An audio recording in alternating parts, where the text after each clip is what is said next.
Hobbies. We all had them, we probably all lost them at some point, and we're all looking to pick one up again sometime in the future. Except we don't. Or maybe that's just me. For years now, whenever someone would ask me what my hobbies were, I'd give them the same response. Oh, I like to hike, I paint sometimes, I bake and play the piano. Oh, and I also play tennis.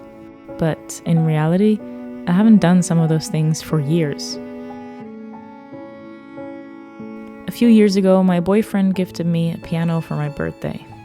A hobby of mine that, along with many others, had been left in the dust after moving away for college.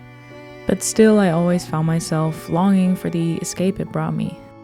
So getting that piano felt like reuniting with a long-lost friend, and with a whole lot of catching up to do. But then we moved. And ever since, that piano has been gathering dust under the bed in his childhood home for the past year and a half. That is, until recently.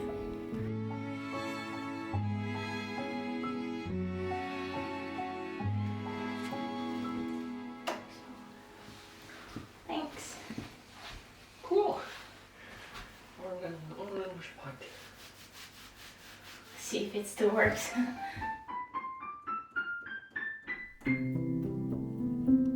I'd love to be able to say that I've been playing non-stop after getting it back again, but I haven't. I guess it's a bit of a tough pill to swallow knowing that you were once better at something than you are now. You know, I can be quite the perfectionist. I want to be good at everything I do, but won't do or try anything I'm not good at. Total paradox, I know. I would love to learn like backcountry skiing and Nordic skiing, but I only ever learned just downhill skiing on slopes. And for some reason I just get really embarrassed, and so I'd rather not try to kind of save myself from that embarrassment of learning and making mistakes. The truth is, there's many reasons why I won't pick up old or new hobbies, whether it's time, money, motivation. But the one I struggle with the most is comparison. Before we get to the rest of this video, I'd like to take a moment to talk about the paid partner for today's video, BetterHelp. I struggle a lot with comparison, whether it's in my personal life, my career, or even with things like my hobbies. I pretty much always end up comparing myself to people around me or past versions of myself or idealistic images that I've built up in my head. And I feel like especially at this time of year where all of the accomplishments from the last year and all the big new ambitious goals for the next year are such a big topic of discussion, it's really easy to feel like you're not doing good enough or spending your time well enough or setting ambitious enough goals, which is where BetterHelp can come in to navigate some of these emotions. BetterHelp is a fully online therapy platform making therapy comfortable and convenient. For me, it's been an especially great resource because, in case you haven't noticed, I do move around quite a lot. And getting therapy has proven to be pretty challenging for me in the past, so having this resource where I can connect with my therapist at any time of the day from any location has been extremely helpful. They have a diverse network of credentialed professionals with a wide range of backgrounds and specialties. All you really need to do is fill out a quick questionnaire and you'll get matched with a therapist in as little as a couple of days. Start fresh any day of the year with BetterHelp. Click the link in my description or go to betterhelp.com/Ottilie for 10% off your first month of therapy. So why is this such a big deal? Well, I feel like nowadays everything is measurable, and all of those measurements can be compared to everyone around you, which is pretty much guaranteed to leave you with a sense of inadequacy. I mean, I like to run, but I've never run a marathon, or even a half marathon at that. I like to play the piano, but every time I mention that, people ask me to perform for them. I like to read, but I pretty much only read fantasy books and rarely any nonfiction, and I most definitely have not read most of the classics out there. It's almost as though doing something for the sake of doing it just doesn't cut it anymore. Every activity needs to be tied to a goal or a milestone or some sort of checklist that you need to complete, as if we need to prove ourselves. To the point where we feel like we have to make excuses when we don't do well at things, like, oh, I haven't played in ages, so it won't be good. Or, I had to walk a lot due to fallen trees and muddy paths. It was hillier than I'm used to. I felt pretty tired, so my pace was a bit slower. I think hobbies are one of the most important yet underrated things in life nowadays.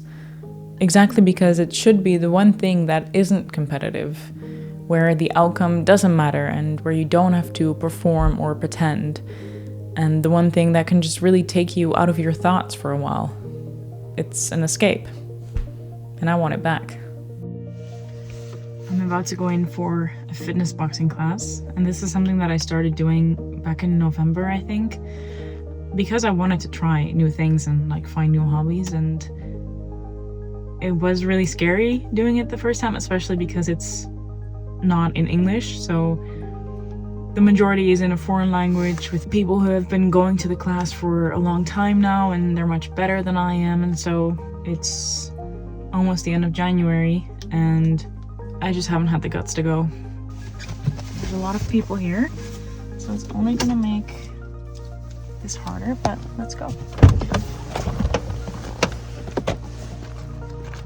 And it's like, it just makes me so angry almost, because there's so many things that I'm interested in and things that I'd like to try at some point, but the one thing that, or the one reason why I don't actually end up trying them is just because I have this fear of looking stupid because I'll suck at them. And that just, yeah, frustrates me a lot. So, I'm gonna try it again and see how it goes, I guess. Now, I don't mean to say that you're not allowed to progress in your hobbies or want to get better at your hobbies, because I think it's a natural thing for us to want to be good at something. But I also think it's so important to realize that progress is in much more than just the outcome. It's not about how many kilometers you can run or how many races you've attended or how many songs you can fluently play on the piano or how many books you've read in a year or how smart you sound when you've read all the classics out there or anything like that. Progress can really be as simple as you were scared to do something, but you did it anyway. Or you were struggling to pick up a new activity, but little by little you struggle less. Progress is sitting outside of your boxing gym contemplating whether you should go in, and then coming out feeling like a whole new person. This is the end result. I'm shaking so bad because it's boxing, so that happens. I hope the camera's not super shaky. It was great, and I knew it was going to be great, and that I was going to feel really good after. And I'm sorry, I'm trying to not focus on this camera ridiculously shaking, but at least, you know, I did it, and I'm proud of myself for that. And now I feel really good, even though I'm still shaking like crazy. You know, at the end of the day, it's not that serious.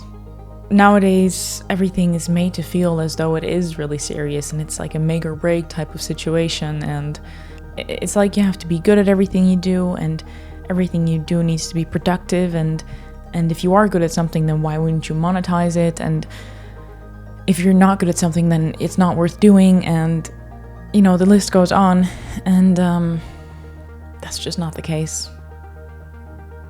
It's not that serious. It really rarely ever is that serious. A hobby is really as simple as an activity that brings you joy, that takes you out of your thoughts, that offers you a bit of an escape from everyday life. And it doesn't matter how bad you are at it, or how good you are at it, or how stupid you look while doing it, or how long it's been since you've done it. You can always pick it back up again. I think there's a quote that I read online that I think encapsulates this feeling quite well. And it's, here's a secret about things you love. If you put them down, you can always pick them back up again. You can always paint again, sew again, hike again, play music again, read that book again, and watch that movie again. But it's been so long. The thing you love doesn't care.